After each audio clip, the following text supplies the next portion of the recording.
그들이, 예.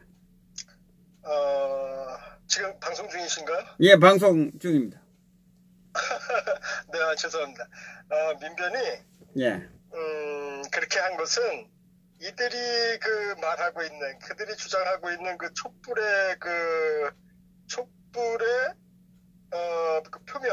촛불이 표명하는 것이 있었죠. 민중의 힘이다, 국민의 소리다, 이렇게 민주주의의 발로다, 이렇게 표명한 것들이 예. 허상이라는 것을 갖다가 지금 극명하게 보여주는 거예요. 바로 만약에 우리 태극기 관련된 분이 그런 했다 그러면 어떻겠어요? 근데 이게 우리 우파 분이 아니시거든요. 네. 스스로 밝혔듯이 자신은 촛불을 들었고 공무원임에도 불구하고 촛불 집회에 참석을 했다는 이런, 그리고 그 촛불의 정신에 따라서 자신이 지지한 정부가 잘못되는 길로 가는 것을 갖다가 두고 볼 수 없었다. 그래서 지금 요즘 공무원 그러면 구급도 아주 귀한 몸으로 이렇게 취급받는 이런 시대에 고급 공무원이 그런 어떤 양심 선언을 했다는 것은 예. 아주 지금 이 촛불의 표방한 말들이 허구였다는 것을, 허상을 쫓았다는 것을 그들 스스로 촛불 집회의 어떤 주류, 그러니까 주 세력 중에 한 어떤 지휘부가 저는 이 민변이었다고 이렇게 보고 있어요. 왜냐하면 그 지휘부가? 그렇죠. 세월호 사건을 어떤 배후에서 지원한 세력이, 배후에서 법률적 지원과 어떤 법률적인 문제를 갖다가 지원해준 세력을 세력이라 그러면 뭐하고 하여튼에 세월호 사건의 어떤 법률적인 지원에 가장 강력한 힘을 발휘했던 사람들이 민변이에요. 그리고 물신양면으로 도와줬다는 뜻이네요? 그렇죠. 그들이 이제 사실은 촛불 쪽에 어떤 법적인 지원을 했다는 거죠. 그러니까 세월호를 통해서 촛불의 정당성을 쭉 표명을 했으면서도 불구하고, 그럼에도 불구하고 자기 쪽 사람, 그러니까 촛불 세력, 촛불 정신을 갖다가 기리는 그런 우리 신사무관의 도움, 아주 절박하거든요. 네. 현직에 있을 때도 그렇지만 이렇게 딱 이제 퇴직을 하고 나오면 아주 궁지에 몰린 그런 아주 불쌍한 처지에 있는 그의 도움을 거절했다는 것은, 이것은 바로 딱 한마디로 요약해서 촛불 정신의 허구를 갖다가 그들 스스로 지금 그들 스스로 그러니까 보여주는 거죠. 촛불 정신이 허구였다는 거. 네, 이것이 바로 그들이 헌법 84조를 깨고 그런 모든 일을 했다는 것을 스스로 자인하는 것이라고 저는 보고 있습니다. 네. 이 얘기가 좀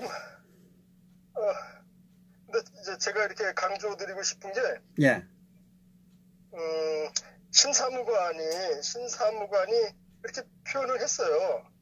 자기는 촛불을 들었고 공무원이었고 또 촛불 정신에 따라서 이 문정부가 잘못된 기재부의 압력을 행하는 거나 또는 KT에 이렇게 영향력을 발휘하는 것에 촛불 정신에 위배된다고 생각을 했고, 그럼으로써 6개월이라는 긴 시간을 갖다 고민을 하다가 자기가 사표를 내고 나오고, 또 그 후에도 이렇게 많은 고민 끝에 국가를 위해서요.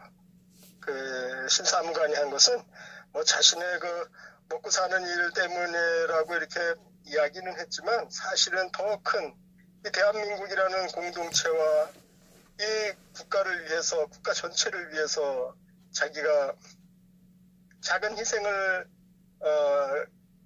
각오를 하고 했는데 자기 편들이 도와주는 사람이 없는 거예요.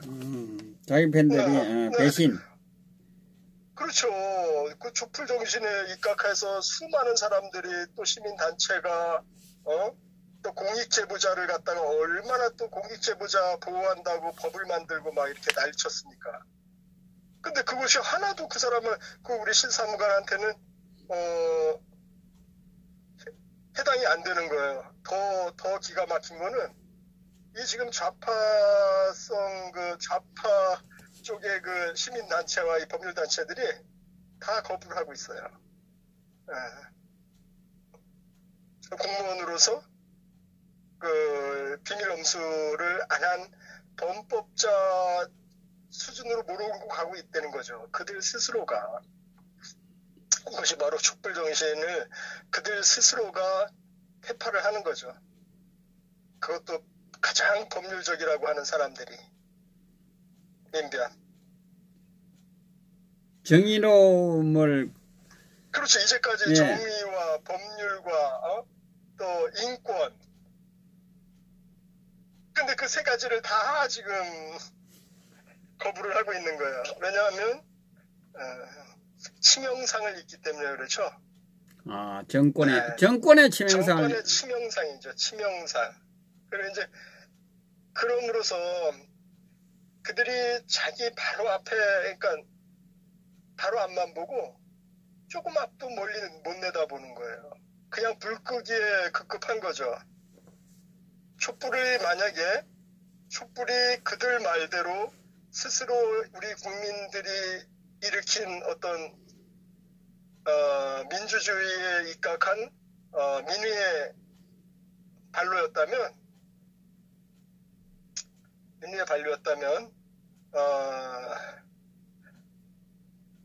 신재민 사무관을 그렇게 내버려둬서는 결코 안 되죠. 네. 지금 이 부분에 대해서 우리 강여수 의원님은 지금 현재 정의롭지 못한 사이비 법조 집단이 민변이라는 이야기도 있거든요. 사이비 이제 민간 시민 단체하고 똑같아요.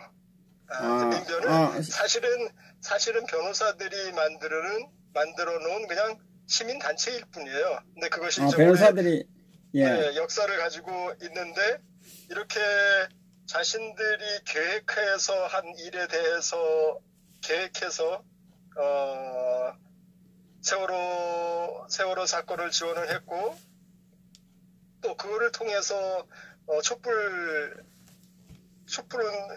시위를 지원을 했고 그리고 그 후에 탄생하게 된 문정부 이런 것이 이제 이렇게 같은 어떤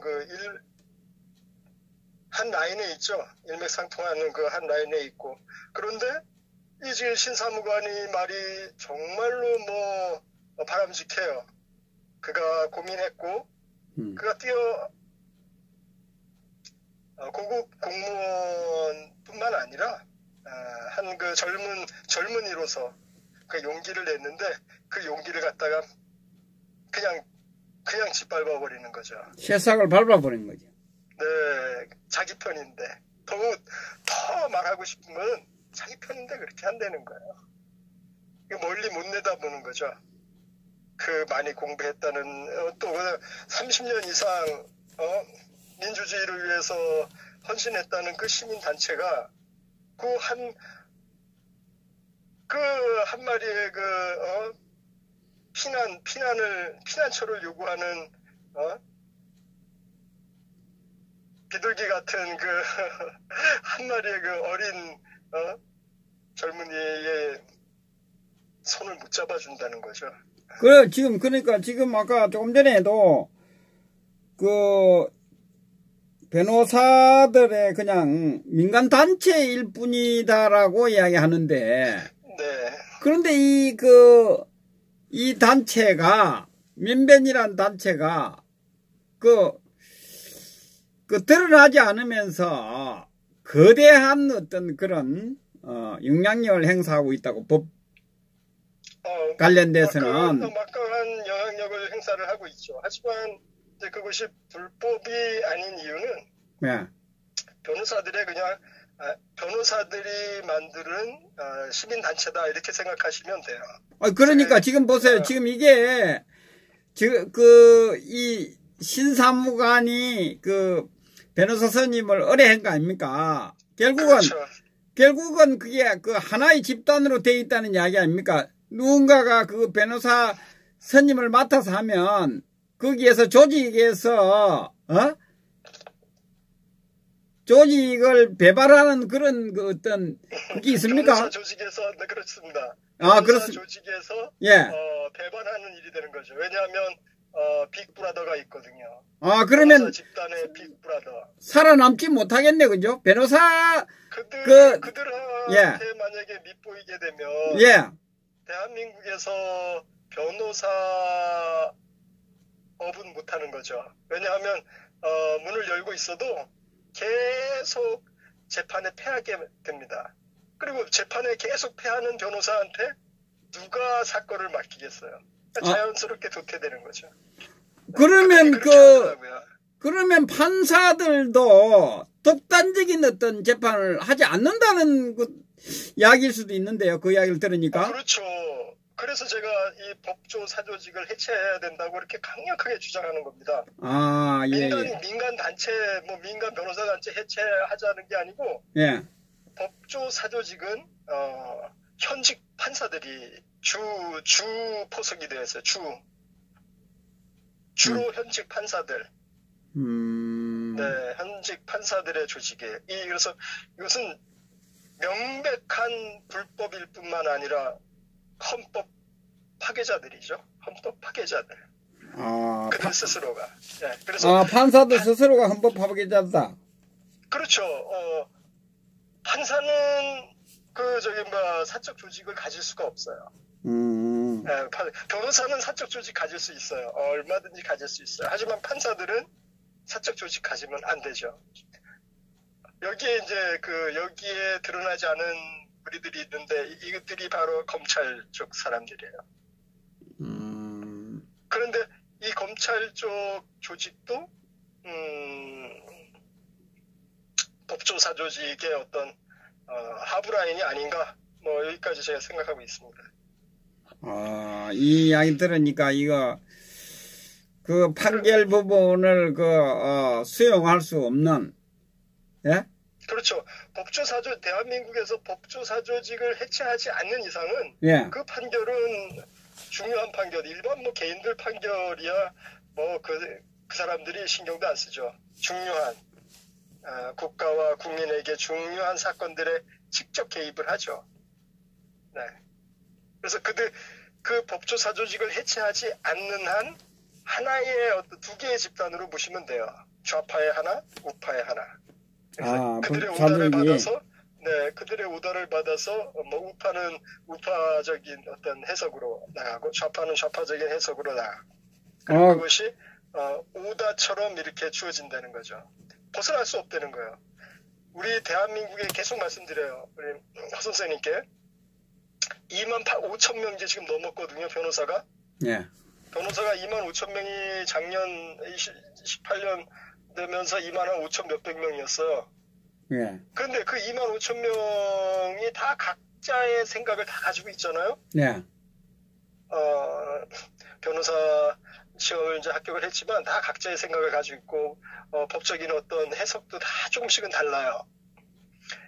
그런데 그 25,000명의 법조인이 단 한 300명 정도의 사람들에 의해서 좌지우지 된다는 거예요. 300명 정도. 예. 그렇죠. 300명.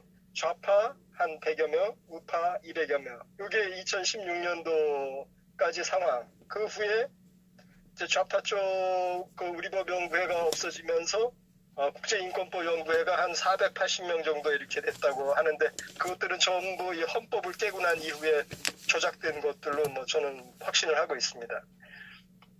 그렇습니다. 그래서 그렇게 단 한 300명이 25,000명의 대한민국 법조인들을 총관리한다. 좌우로 나뉘어서. 네, 이렇게 보시면 큰 사건들이 어떻게 재판이 되는지 짐작하실 수 있죠. 옛날에 그 군부의 하나회처럼 100여 명의 하나회 회원이 60만 대군을 다 통솔을 했죠. 아무도 그런 비슷한 상황이 지금 대한민국 법조계에 일어나고 있고 지금도 이렇게 결국 이들이 반란을 일으킬 만큼 헌법을 깨고 반란을 일으킬 만큼 그들의 힘이 커졌다는 거죠. 과거에 군부가 가졌던 힘만큼. 지금은 누가 총 들고 난리치면 즉각 그 게임 아웃입니다. 지금은 총 들고 날치는 게 아니고 이 법조인들이 날치는 것이 대한민국 지금 이러한 무법 상태, 거기다가 경제 폭망 상태까지 지금 오고 있고 이것이 바로 법을 깬 국민이 어떤 대가를 치르는지 우리가 모두 보게 됩니다. 우파든 좌파든 법이 한번 깨지고 나면 이런 무서운 일이 생기는 거죠. 그래서 계속 중간에서 제가 뭐 여러 번 미력하나마 말렸지만 맞고 이랬지만 결국 온 국민이 보게 될 거예요. 이제 이 지금 신재민 우리 사무관 같은 이제 이런 것은 작은 일에 불과해요. 이 어떤 이 요동치는 이제 우리 대한민국의 정치, 경제, 사회, 문화의 하나의 촉매제가 되는 거죠. 촉매제가. 그리고 그 촉매제에 대해서 오늘 말씀하신 그 민변이라고 하는 그 오랜 그 이제 뭐 좌우를 떠나서 민주주의와 공익을 위해서 30년 이상 대한민국에서 민간단체로 역할을 해왔다는 그들이 우리 우파 사람도 아니고 자기 좌파의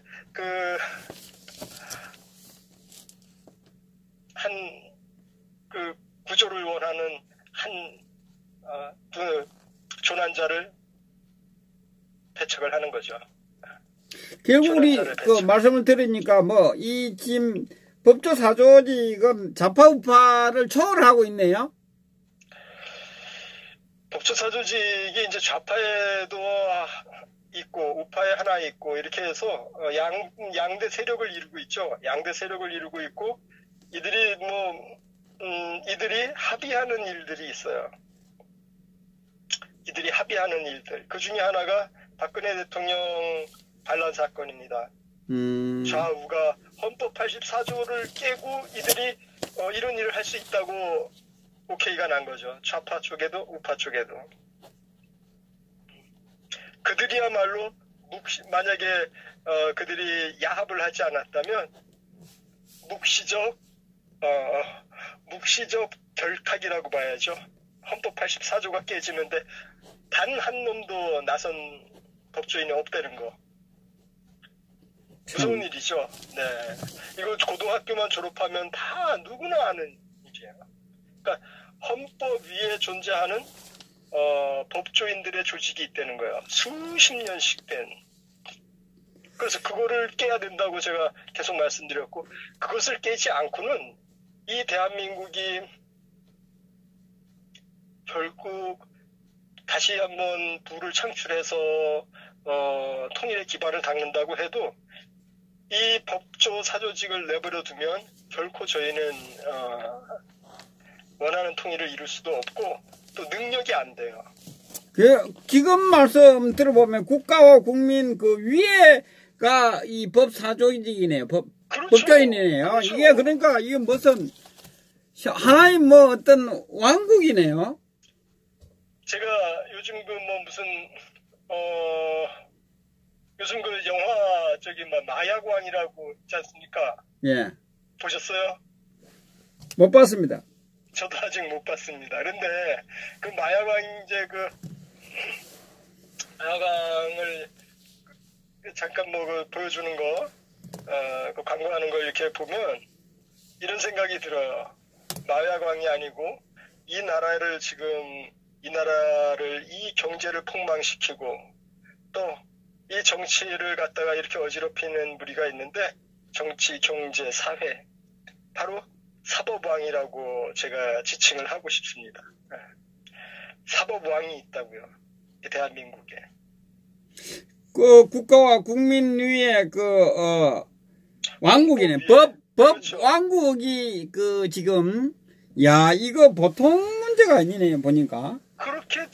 아니 그들이 그렇게 왕권을 가졌기 때문에 죄 없는 대통령을 온 국민이 두 눈을 뜨고 있는데 저렇게 만드는 거예요. 거기다가 만약에 이 문지방 정부가 만약에 잘 정치 경제를 잘 했으면 혹시나 넘어갈 수 있었을지도 몰라요. 하지만 제가 계속 말씀드렸듯이 법을 깬 국민이 어떤 대가를 치르는지 우리는 모두 보게 된다. 법을 깨면 무서운 일이 생기는 거예요. 그래서 우리가 법을 지키고 막말로 교통법규도 그렇게 지키는 거죠. 그 법을 깨고 나면 그 모든 피해가 그 법을 깬 사람들한테 일어나게 되고 지금 말씀드린 이 법조사조직 그들이 사법 왕권을 행사를 하죠. 정해져 있는 헌법은 아무 소용없어요. 그들 앞에서. 지금 우리 재판 보셨잖아요. 제가 만약에 대통령 사건이 없이 이런 이야기하면 믿으시겠어요? 그리고 이렇게 일어난 일이 지금 믿어져요? 우리가 현실을 지금 이러고 2년, 3년을 지금 달려가고 있지만 사실 이게 정상적인 민주 법치 국가라면 있을 수 있는 일이라고 보세요. 그리고 이제 모든 이 반란의 저편, 지금 이제 문지방 정부 같은 경우는 우파에서 일어난 반란으로 인해서 떡상을 받은 거죠. 정권을 그냥 정권을 뭐 떡상 받듯이 받았는데 그렇게 잘 받았으면 그 얼마나 좋아요. 그냥 공짜로 생긴 정권이니 잘할 것 같지만 절대 그렇지 않다니까요.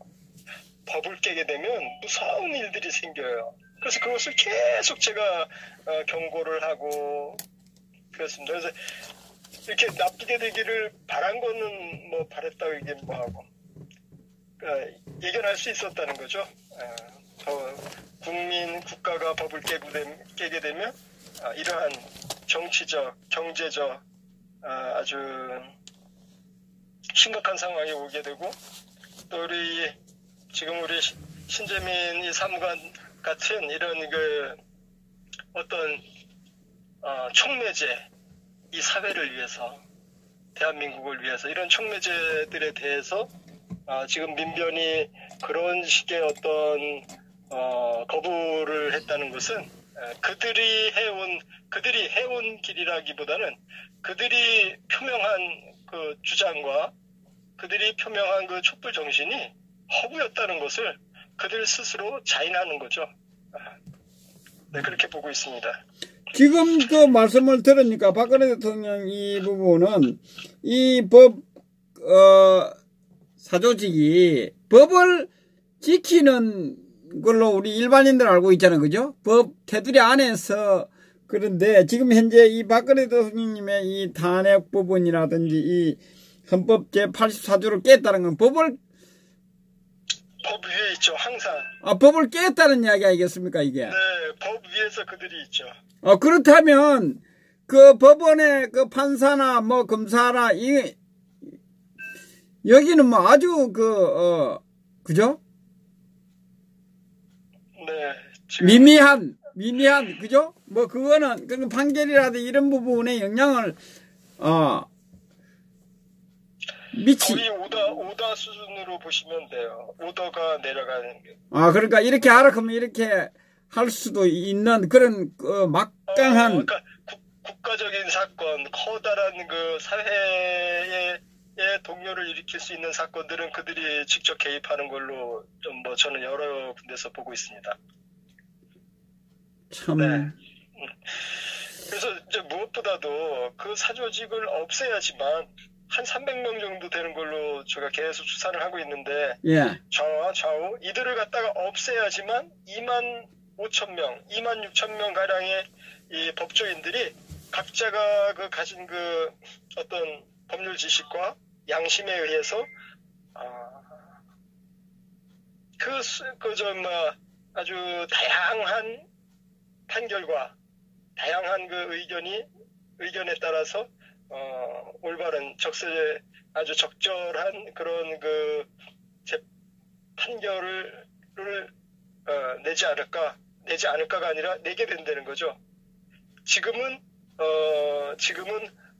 2만 5천 명이라는 이런 수많은 법조인이 있고 또 판사만 한 3천 명 가량 되거든요.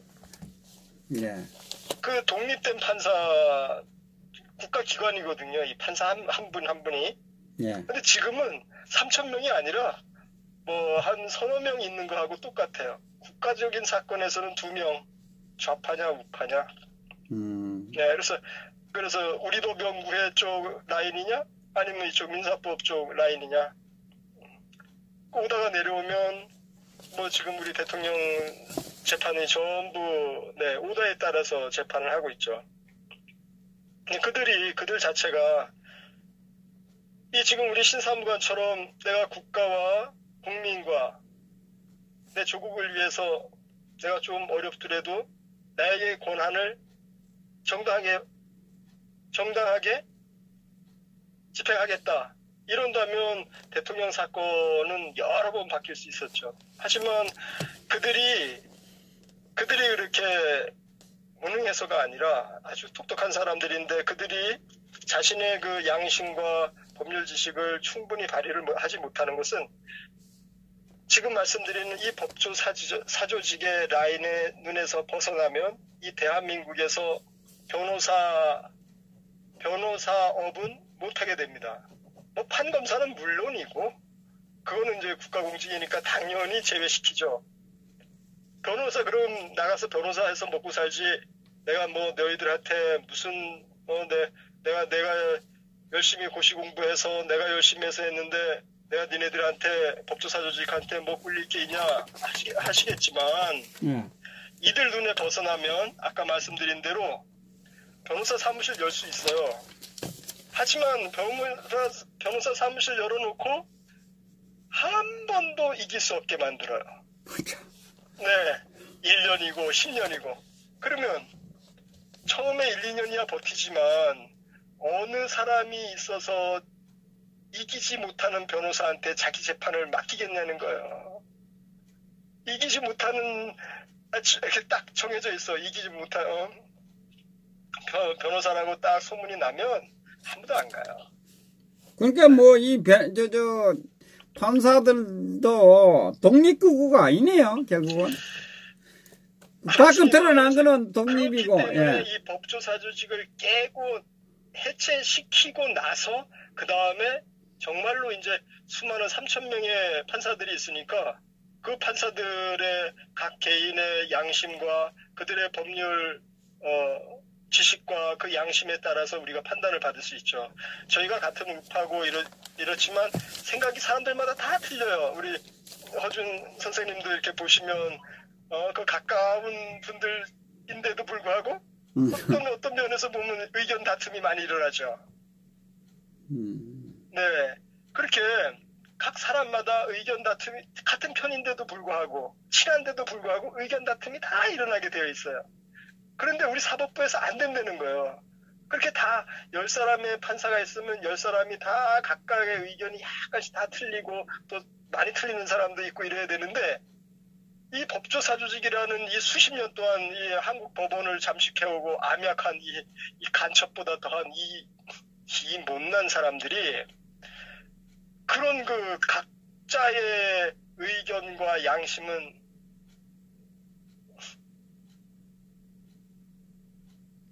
없게 한다는 거죠. 자기네들 오다에 따라서만 되게끔 해야 되니까. 그래서 대한민국 법원이 바로 서고 법치가 바로 서려면 이 법조 사조직은 반드시 해체돼야 돼요. 반드시 해체되어야지만 우리가 이 사람한테 1심 받아보고 또 저 사람한테 2심 받아보고 3심을 또 받고 하는 것은 그만큼 다양한 그 어떤 의견과 또 양심의 재판을 거는 거죠. 사람들마다 다른 판단이 나올 수 있으니까. 근데 지금 한국 법원은 그렇지 않다는 겁니다. 자기 그 어떤 법 조직을 지키기 위해서 뭐 이 신재민이나 뭐 이런 사무관이 뭐 죽든지 마든지 국민이 죽든지 마든지 아무 상관이 없네요, 결국. 아무 상관없죠. 전혀 상관없죠. 만약에 이 법조 사조직이 나라를 생각하고 국민을 생각하고 자기 팔을 생각한다면 결코 이런 짓은 할 수 없었죠. 그들이 법의 전문가 아닙니까? 법조인. 법이 깨지면 어떤 일이 생긴다는 걸 예측하지 못했다는 것은 같은 우파라고 해도 무슨 그 사람들이 참으로 제가 뭐 더 이상 말씀 못 드리겠습니다. 예, 이 법조 사조직을 해체시키려고 하면 어떻게 해야 됩니까? 제가 장갑판이라 그래가지고 다 작년 17년에 막 지급한다고 하고 알려드렸는데 예. 방법은 하나밖에 없습니다. 원점 타격 외에는 방법이 없어요. 원점 타격법. 네. 원점 타격법 다시 한번 말씀드릴게요. 예. 첫 번째, 검사, 판사, 수사청을 설치한다. 공포탄이에요. 판사, 수사청, 예. 네. 겁만 주는 공포탄. 두 번째, 직무 중 범죄한 검사, 판사 가중처벌한다. 직무 중 검사, 판사. 네, 직무 중 범죄한. 직무 중에 범죄한 검사, 판사 가중처벌. 가중처벌법에 다 들어가요. 가중처벌, 예. 네, 근데 이것도 공포탄이에요. 걔네들 겁만 주는 거예요. 진짜가 세 번째인데, 이것이 뭐냐면, 일반인이 변호사 고용해서 법률 영업 허용한다. 다시 말해서 일반인이 법률 영업할 수 있다는 거예요. 일반 보통 사람이 변호사 시험 보지 않고 변호사 고용해서 변호사 회사를 만들 수 있다는 거죠. 변호사를 직원으로 써서 법률 영업을 할 수 있다는 거죠. 그래서 이 세 번째가 이게 진짜 장갑탄이에요. 걔네들의 이 탱크 장갑을 뚫는, 이 법조사 조직의 탱크 장갑을 뚫는 이게 이 세 번째가 진짜입니다. 그게 어떻게 이제 얼핏 들으시는 우리 애국지사님들, 국민들은 그 법이 무슨 무시무시한, 들어보니까 무시무시한 법조사 조직 좌파 우파를 해체를 하겠어? 아니에요. 그거 외에는 다른 방법이 전혀 없어요. 전혀. 그리고 그 법이 입법되기 전에도 법조사 조직을 해체시킬 수 있어요. 입법되면 아주 좋죠. 국회에서 입법된다면 뭐 최고지만 입법되기 전에도 가능하다는 거예요. 우리 국민들 일에서 일반인이 변호사 고용해서 법률 영업 허용해야 한다 하는 이 말들이 이렇게 회자될 때, 다시 말해서 여론이 형성되면 그 조직은 없어집니다. 그리고 이미 우리 법 연구에는 정말로 없어졌었어요. 2013년도에 이놈들이 이렇게 표현하죠. 우리는 와해되었습니다. 이렇게 자기들이 우리 법 연구에 공식으로 이렇게 발표를 했어요. 몇 년도였지 그때? 2013년 9월달. 우리 법 연구에는 와해되었습니다. 공식적으로 발표를 했죠. 공식적으로. 그리고 이것들이 다시 나타난 거예요. 그리고 또 꼭 할 말씀 드릴 것은, 이 우리 법 연구회 이제 좌파 연구회인데, 좌파 법조사 조직인데, 이 사람들이 주축으로 해서 이 반란이 일어나지 않았다는 거예요. 계속 말씀드린 게, 그 사람들은 원래 박근혜 대통령과 우파 정부가 안 되기를 바라는 사람들이에요. 걔네들이 원래 그냥 하여튼 먹고 사는 일, 운동하는 거, 그 사람들은 원래 하는 일이 그거였고, 이 2016년에 이 병신 반란은 우파 법조 사조직이 일으킨 거예요. 우리 우파, 우리 쪽 우파의 법조 사조직이 대통령이 말을 안 듣는다는 이유로. 두 번째, 죄가 없었어요. 죄가 있으면 그걸로 찌르거든요. 당신 무슨 죄, 이명박 대통령처럼 BBK, 다스 하고 말 안 들을 때마다 팍팍 찔러요. 현직에 있는 대통령을. 근데 박근혜 대통령이 현직에 있을 때 그 찌를 게 없는 거예요. 뭐 있어야지 뭘 찌르죠. 그러다 말을 안 들어. 그러니 이 사람들이 어떻게 해요? 반란 외에 방법이 없는 거예요. 그리고 나서 이제 와서 이런 얘기를 해요. 이 반란 우파들이 무능해서 그랬다. 박근혜 대통령이. 할 말 없습니까? 네. 반란 외에 지네들이 방법이 없는 거예요. 대통령이 자기들 말 안 들어주지. 거기다가 또 대통령이 협박할 선것도 없지. 이명박 때는 있었다니까. 그 이전 대통령들 다 있었죠. 말 안 들으면. 이명박 대통령이 제일 그래도 최근 대통령이니까 BBK하고 팍 찔러요. 그럼 꼼짝 못해요. 이제 대통령이 그러면 이제 지네 뜻을 이제 따라요.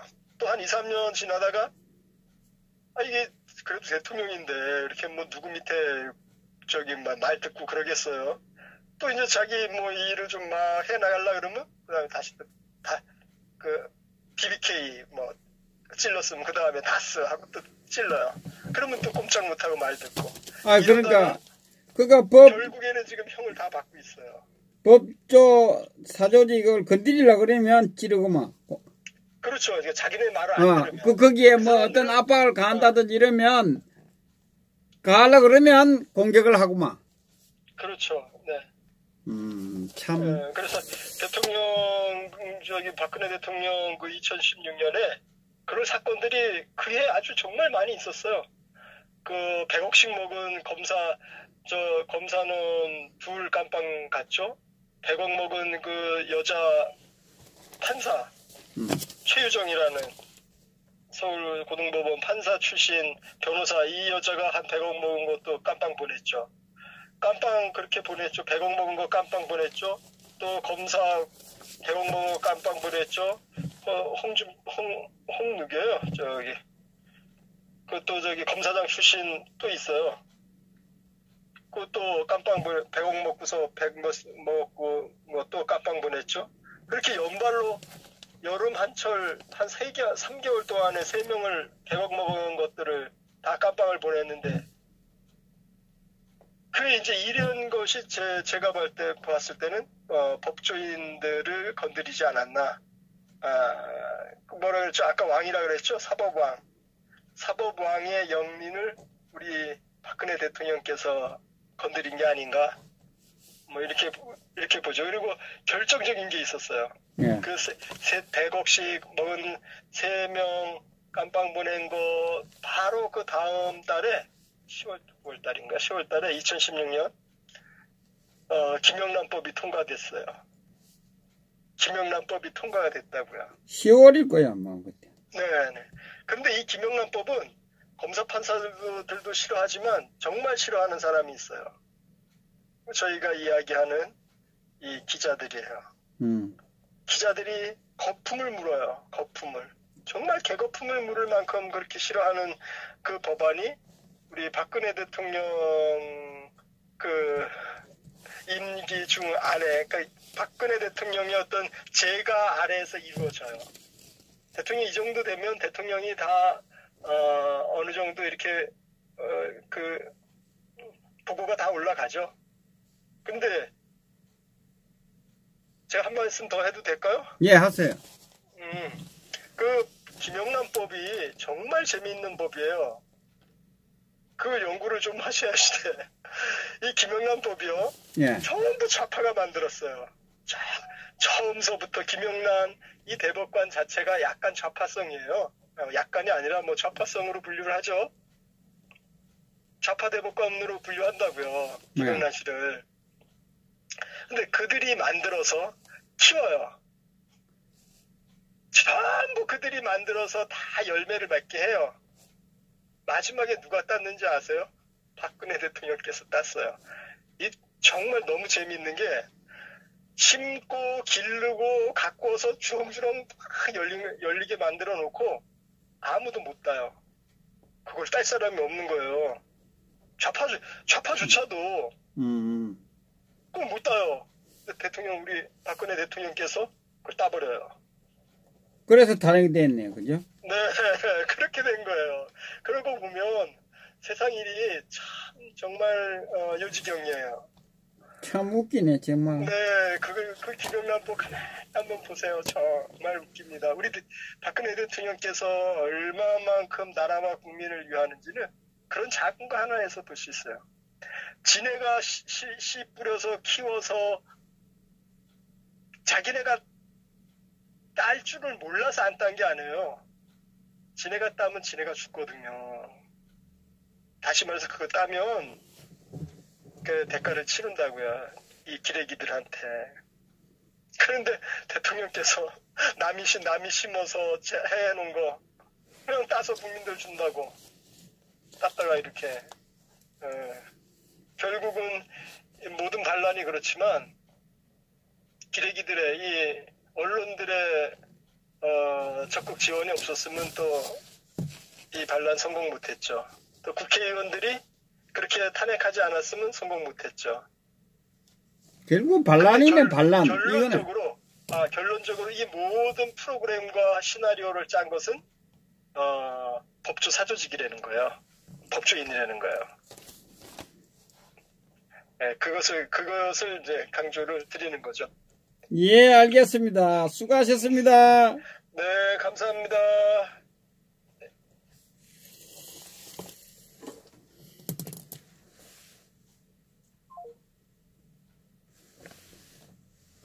자, 우리 각 요소원님께서 법사조직에 대해서 논평을 해 주셨습니다. 이것은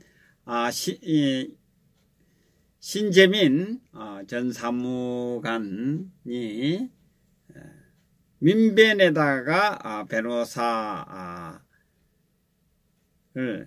선임하려고 했는데 거절당했습니다.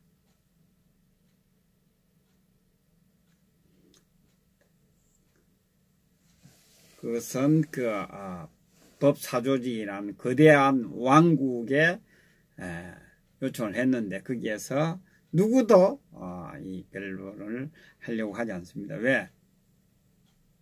그 법사조직의 왕국의 배신자가 되기 때문에 그래서 거절당한 겁니다. 누구도 해주지 않습니다. 그래서 오늘 아마 극단적인 이런 것을